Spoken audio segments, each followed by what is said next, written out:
Hi everyone. Connection is a basic human need. We're a social species and we cannot survive in isolation. Yet there are so many lonely people out there. People who feel disconnected, people who feel isolated and empty. Isolated to the point that sometimes they even end up taking their lives.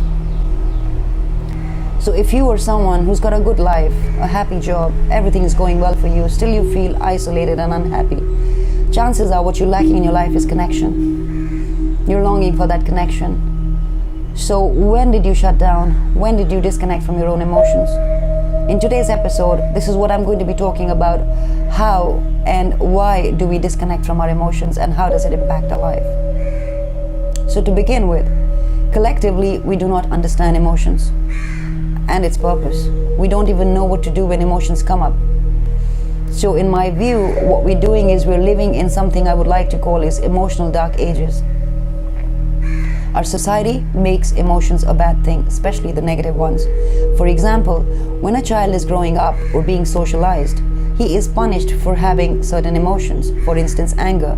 As a result, this child disowns and rejects his anger because it's unacceptable by his parents. And as an adult, he denies and suppresses this anger and over a period of time develops a coping strategy to override this negative emotion called anger.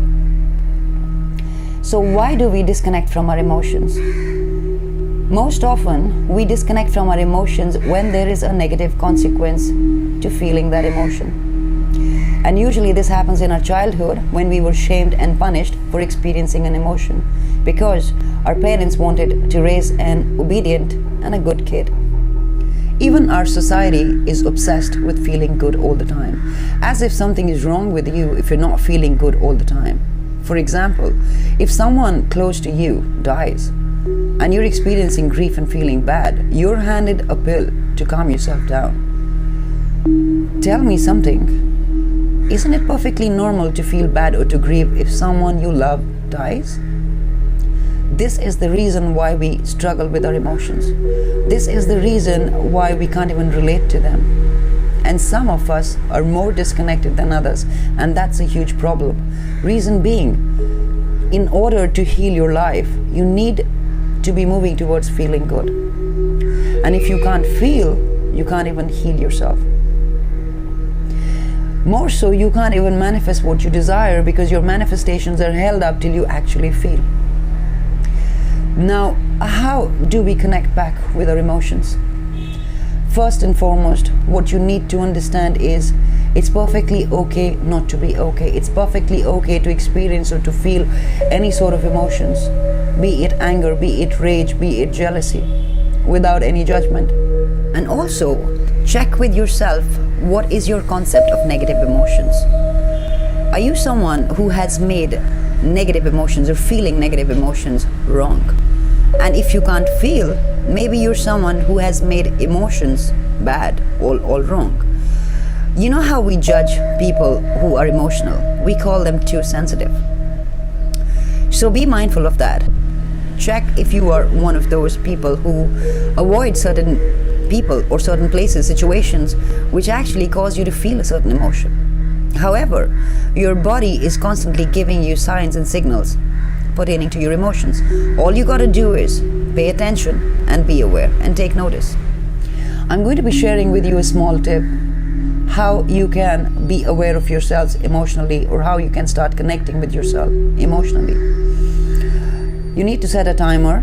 You can set it for 1 hour, 10 minutes or half hour, whatever works for you. Close your eyes and scan your body. Scan your body for any sort of sensations or emotions.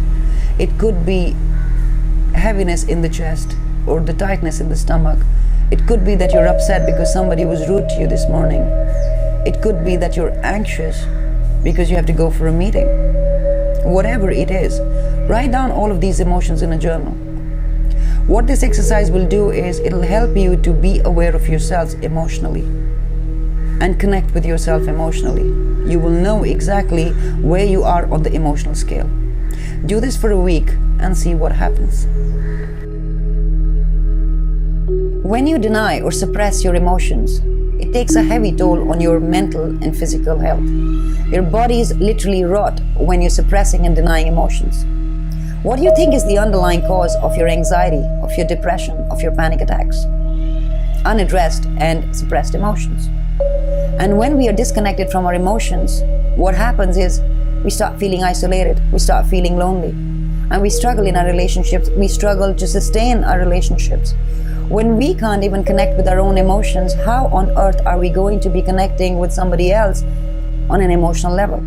So even though you must have been told all your life to hide your feelings, to suppress your feelings, not to trust your emotions, because it benefited somebody else. Today, I'm going to be telling you, you need to honor your emotions because they are your guidance system. You need to honor and embrace all of your emotions, even the uncomfortable ones, if you want to lead a healthy life. And going through life without acknowledging and experiencing emotions is like being stuck in the wilderness without a compass. And let me give you another tip. You have come down in this time, space, and reality to experience emotions in all their glory. So if you're not experiencing your emotions and you're avoiding them or suppressing them, it's like you're not even alive. So think about this, guys, and I hope this video was helpful. Please share and subscribe and like generously, and I hope that you do take care of yourselves emotionally. Thank you. I will speak to you soon, guys.